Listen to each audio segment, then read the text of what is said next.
Hi guys, welcome back to my channel. আজকে খুবই মজাদার, হেলদি ও টেস্টি বাচ্চাদের জন্য ভেজিটেবল ম্যাগি স্যুপ নুডলস নিয়ে হাজির হয়ে গিয়েছি। যে বাচ্চারা সবজি খায় না সেও এক নিমিষে খেয়ে নেবে। এই রেসিপিটি খুবই মজাদার আর তৈরি করতেও খুব সোজা। এখন শীতে অ্যাভেলেবল সবজি পাওয়া যাচ্ছে। আমি এখানে আমার পছন্দ মতো 4 রকমের সবজি নিয়েছি। টমেটো নিয়েছি অর্ধেক, ফুলকপি নিয়েছি 1/3 কাপ, গাজর নিয়েছি 1/4 কাপ এবং হাফ কাপ দিয়ে দিয়েছি মটরশুঁটি। পেঁয়াজ দিয়ে দিয়েছি 1/3 কাপ বা বড় সাইজের একটি পেঁয়াজ দিয়ে দিলেও চলবে। আমি আমার পছন্দ মতো দিয়ে দিয়েছি, আপনারা আপনাদের পছন্দ মতো যেই কোনো সবজি নিয়ে নিতে পারবেন। এখানে আমি 2 রকমের সস নিয়েছি, একটা নিয়েছি টমেটো সস, আরেকটা নিয়েছি রেড চিলি সস। আপনারা আপনাদের পছন্দ মতো যে কোনো সসই দিয়ে দিতে পারবেন। সসগুলো আমি 1 টেবিল করে নিয়েছি। এখানে নিয়েছি কর্নফ্লাওয়ার, দিয়ে দিচ্ছি 1 টেবিল চামচ। 3 টেবিল চামচ পানি দিয়ে এখন কর্নফ্লাওয়ারগুলো গুলে নিচ্ছি ভালোভাবে। এভাবে গুলে নেবেন। আগে থেকে রেডি করে রাখলে রেসিপিটি তৈরি করতে সোজা হয়। এখানে একটি ম্যাগি নুডলস নিয়েছি। এখন এটাকে ছোট ছোট করে একটু ভেঙে নেব, না হলে খাওয়ার সময় বাচ্চারা বিরক্ত বোধ করে। তো আমি ভেঙে নিচ্ছি। আপনারা ভেঙে নিতে চাইলে নিতে পারবেন, আর না নিলেও চলবে। তবে ভেঙে নিলেই খেতে সুবিধা হয়, দেখতেও সুন্দর লাগে। ভেঙে নেওয়া হয়ে গিয়েছে। এখন আমি চলে যাচ্ছি চুলায় আমি 2 টেবিল চামচ সয়াবিন তেল দিয়ে দিয়েছি। তেল গরম হয়ে গিয়েছে, এর মাঝে আমি পেঁয়াজ দিয়ে দিচ্ছি এখন শক্ত সবজিগুলো। গাজর দিয়ে দিয়েছি, ফুলকপি দিয়ে দিয়েছি মটরশুঁটি দিয়ে এখন হাই হিটে 4-5 মিনিটের মতো ফ্রাই করে নেব। অবশ্যই হাই হিটে করে নেবেন এই পর্যায়ে। তো আমি ফ্রাই করে নিচ্ছি। দিয়ে দিচ্ছি স্বাদ মতো লবণ। এখানে আমি হাফ চা চামচ লবণ দিয়ে দিয়েছি।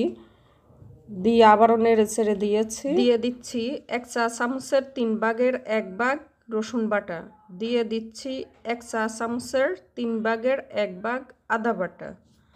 দিয়ে আবারও নেড়ে ছেড়ে দিচ্ছি সব কিছু।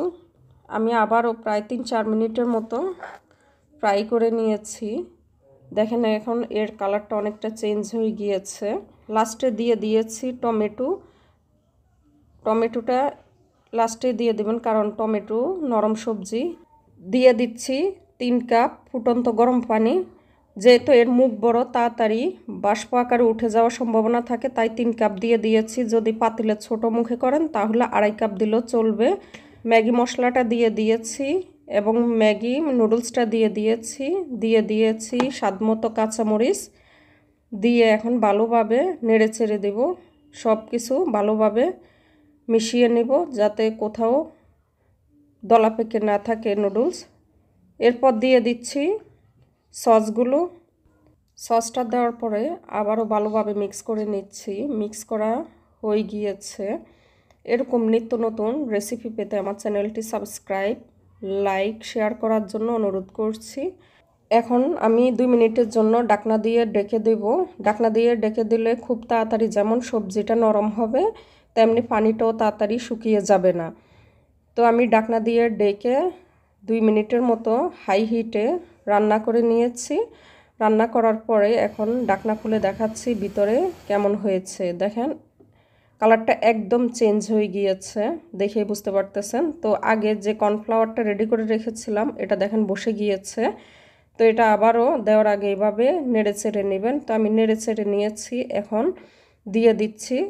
দেওয়ার সাথে সাথে নাড়তে থাকবেন, কোনোভাবে বন্ধ করা যাবে না, না হলে দলা পেকে যাবে। তো দেখতে পাচ্ছেন দেওয়ার সাথে সাথে পানিটা অনেক ঘন হয়ে গিয়েছে। তো একদম বেশি ঘন করা যাবে না। এখন আমি একটু চামচ দিয়ে দেখে নিচ্ছি লবণ হয়েছে কিনা। লবণ হয়ে গিয়েছে। আপনারা চাইলে এই পর্যায়ে ধনেপাতাটাও অ্যাড করে দিতে পারেন। জল থাকা অবস্থায় এখন আমি চুলা থেকে নামিয়ে নেব, কারণ বেশি ঘন হলে পরে আঠালো হয়ে যাবে, খেতে ভালো লাগবে না। চুলা থেকে নামিয়ে এখন আমি পরিবেশন করে দেখাচ্ছি আপনাদেরকে। দেখেন কতটুকু মজাদার হয়েছে।